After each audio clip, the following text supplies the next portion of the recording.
Morning people, welcome back to F Politics. After Reform MP Sarah Pochin got exposed as a rotten, rabid racist because she said it drives her mad when she sees adverts full of black people and Asian people, you might have seen this video floating around of Anas Sarwar, the Scottish leader of the Labour Party, being used as a, oh see, the left is racist too. Every chief executive of every council and every government department, white. Every director of a department in Scotland, white. Every principal of a college or university in Scotland, white. Every head teacher in Scotland, white.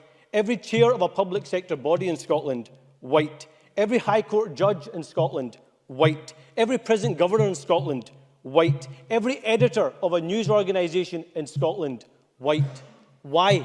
So I did the work so that you don't have to, and I looked up all the positions that Anas Sarwar was talking about, like how he said that every single head teacher in Scotland is white, every single head of a department was white, and we are talking about like upwards of 2,000, 2,500 people. So when you hear people attacking Anas Sarwar on the basis of, well, Scotland's a majority white population, so of course those positions would be held by white people, we're talking about upwards of 2,000 positions, and Scotland is about 92% white, so you would think that if we're being truly mathematically representative, then at least like 200 of those positions would be filled by non-white people. And if we're talking about government departments, heads of schools, heads of universities, these are serious institutions that have a real effect on people's lives. We are talking about an institutional bias away from non-white people. So what Anas Sarwar was doing was calling out institutional racism. Whereas what was Reform MP Sarah Pochin saying? Drives me mad when I see adverts full of black people, full of Asian people, full of,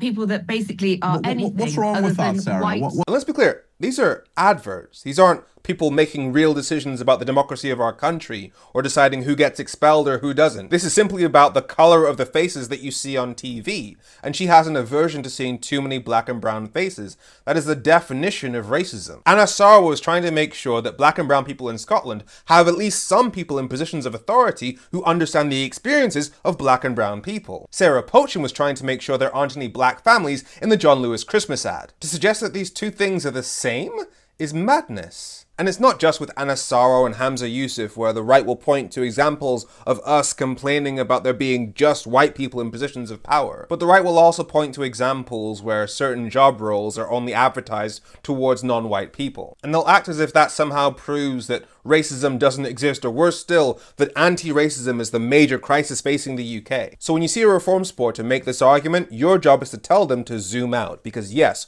there are going to be individual examples where some company is specifically hiring ethnic minorities in order to balance the scales. Your job is to make them zoom out. And this is where the example that you've heard me use before comes in, that Oxford University sent out 3,200 job applications to various sectors of the UK economy, and the only thing they changed was the ethnicity of the name on the application. And they found that compared to applications with white names, they had to send 70% more applications with South Asian names in order to get one callback. With West African names, they had to send 80% more. With Middle Eastern names, they had to send 90% more. Which means that in the UK, the ability to get a job, and therefore the ability to have a decent quality of life, passes through a filter of racism. That is an undeniable, mathematically proven fact that nobody can get away from. And you've heard the phrase that when you've gotten used to privilege, equality sounds like oppression. That's why you're constantly hearing these right-wingers come up with the phrase anti-white racism. And yes, of course, there are some black and brown people who have genuine prejudices against white people. Now, it depends on whether or not your definition of racism includes systemic or on an individual basis, but that doesn't change the fact that on balance in the UK, the ability to have a decent life